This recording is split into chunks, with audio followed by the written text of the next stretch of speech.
The first action of the newly hatched mosquito is to leave the surface of the water. Quite naturally, it climbs the nearest piece of vegetation, the sundew stalk. With its proboscis, it explores a glistening droplet, its first taste of nectar, and its last.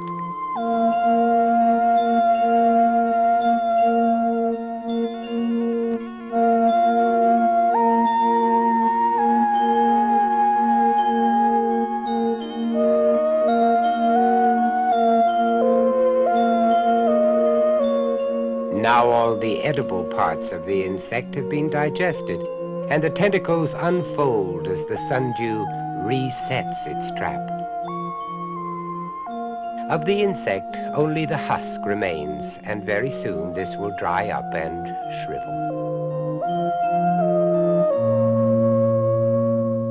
And now we return to the story of the sand ant. It simply couldn't resist the lure of a sundew. And from what we've already seen, its chances of survival are pretty low. But somehow it wriggles free and bites the sundew. So fell Goliath. The victorious ant struggles off, sticky-footed, perhaps wiser, certainly very lucky. But the sundew is not the only animal-trapping plant to be found in my beloved bogs. There is also the bladderwort, easily identified by its beautiful yellow flower. But it is different. For its food supply, it depends on water animals. The stem of the plant extends beneath the surface, where each branch carries a number of tiny bladders, each one a little death trap. Just rows of little stomachs.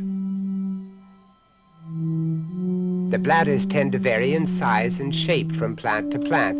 They are round, triangular, cylindrical, pear-shaped, but they all have one feature in common: a small semicircular trapdoor operated by a cluster of tiny triggers set at the base of a funnel-shaped growth of guide hairs.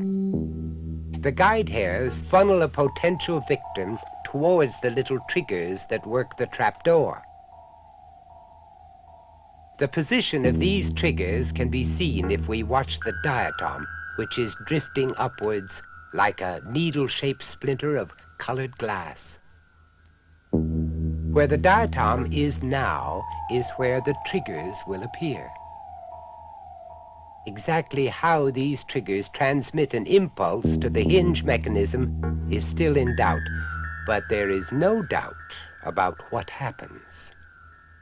When one of these centrally hinged triggers is touched, the trapdoor flies open inwards, water is sucked inside, and the prey sucked in with it, and the door instantly closes. The bladder is, in effect, a blunder trap. An unpolluted bog holds a vast number of unsuspecting tiny creatures. Among them are Daphnia, or water fleas, most of which are egg-carrying females like this one. During the time of year when the bladderwort plant is growing, Daphnia multiply at a tremendous rate. They make up a large proportion of the plant's diet. A trap operates in 1/1000th of a second, too fast to see, but not to hear. This is the sound it makes. There is the sound, and the bladder shakes, an animal is caught. There, a Daphnia is inside the trap. There goes another.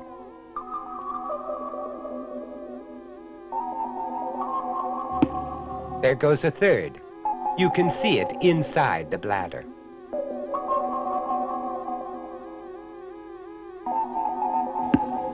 A mosquito larva's been caught.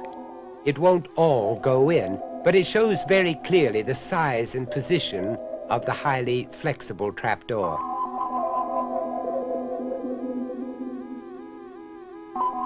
Here comes the tail of the larva. The guide hairs funnel it in. And that's it. Gradually, the rest of its body may be sucked inside the trap. But if the larva proves to be too big, the bladder will probably die. Here, step by step, is the capture of a Daphnia. Less than 1,000th of a second. It moves in a flash.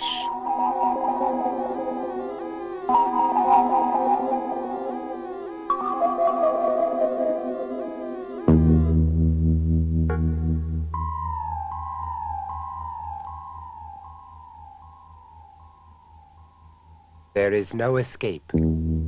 Eventually it will die, and its body will be digested to provide more nitrogen for the bladderwort plant.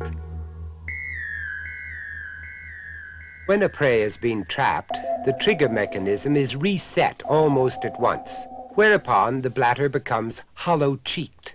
This lean and hungry look occurs because water is being pumped out of the bladder.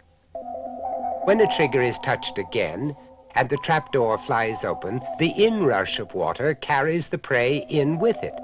After this, the trap is again reset, ready for another victim. The bladder cheeks spring out as an animal gets caught. Water and prey have been sucked inside. This bladder has already caught a Daphnia. You can see it up at the top. Now a second Daphnia is caught. Here it comes. It bounces against the guide hairs, and in it goes. But the first Daphnia is still very much alive. How quickly a trap can reset itself after being sprung.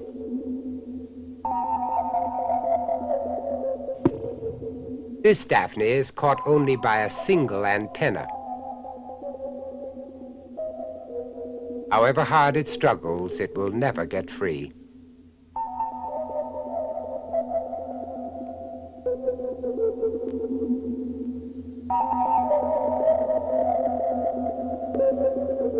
Sooner or later, some part of its body will touch the triggers again, and in it will go. All along the margin of the swamp, thousands of traps are in action, hanging on to their assortment of victims like a row of gallows. Even the one empty bladder on the branch is filled.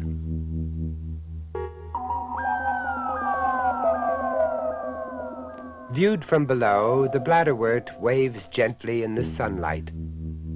To the outside world, it is the only indication of the drama taking place beneath that placid surface. But there are other plants even more remarkable, even more bizarre, for we are about to see a strange plant which kills without effort, without movement.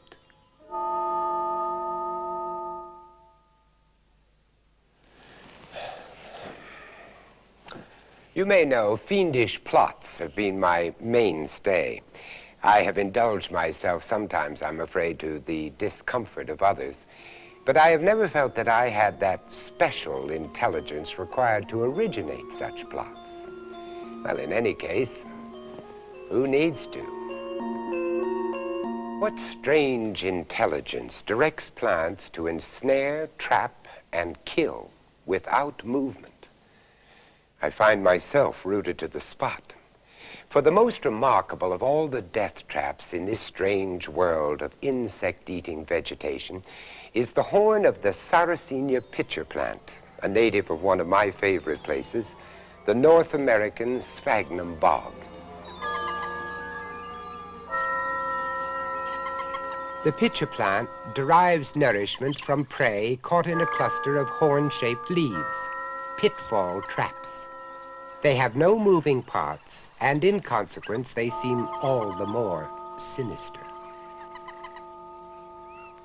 The entrance to the pitcher, liberally sprinkled with alluring nectar, gives no indication of the danger lurking in the vase-like horn that lies beneath the surface of the sphagnum.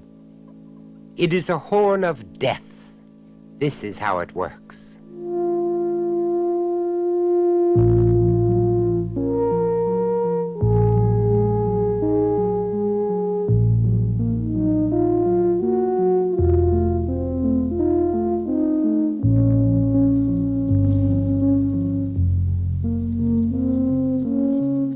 is also deceptively simple. An insect lands, starts to feed, and then falls in. Wetting agents help to waterlog it.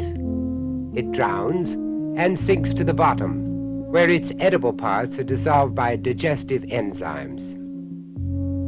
Simple, yes, but why did it fall in? The pitcher leaf is patterned with guidelines whose colors attract insects. The surface is covered with recurved, downward-facing hairs. These, like the guidelines, lead inevitably to a rich area of nectar. This nectar field, increasing in density as it nears the well of the horn, lures an insect ever downwards, the recurved hairs above making retreat almost impossible. Attracted by color and scent, another wasp alights on the collar of the pitcher leaf. It begins to work its way in towards the nectar field. Its antennae, acting as scanners, constantly test the surface in advance, picking up scent molecules and leading the way to where the nectar is richest.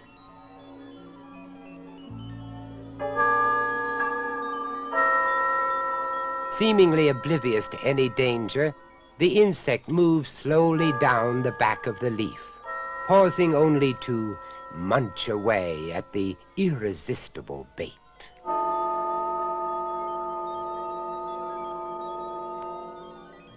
But now, as the wasp comes into the central zone, its feet begin to slip.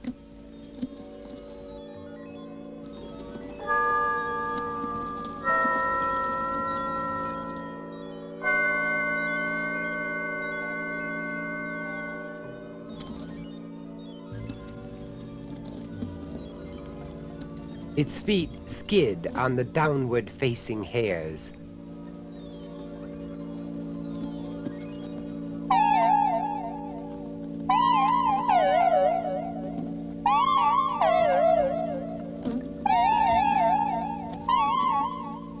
But in spite of this, the wasp continues to feed avidly. A death cell breakfast as it slides slowly but surely to its doom. It is said that this nectar contains traces of a narcotic, so by now it is possible that the insect has become partially drugged and weakened. Although it can make full use of its wings, it fails to escape. But why did it ever fall into this dangerous fluid? Why did it keep slipping? Evolution has equipped the wasp with special feet for holding on to steep surfaces. There is a movable claw on either side of the tip and a central adhesion pad. We take a close look at the surface of a pitcher leaf. Magnified 1,000 times reveals curious spines on which an insect's foot can easily slip. And below the hairline in the nectar zone, the surface is downward lapped like tiles of glass.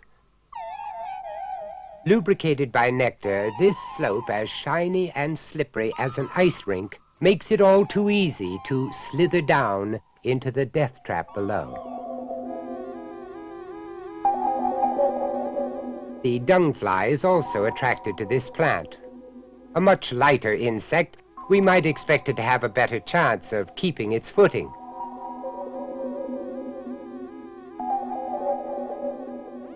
At the moment, it all seems safe enough.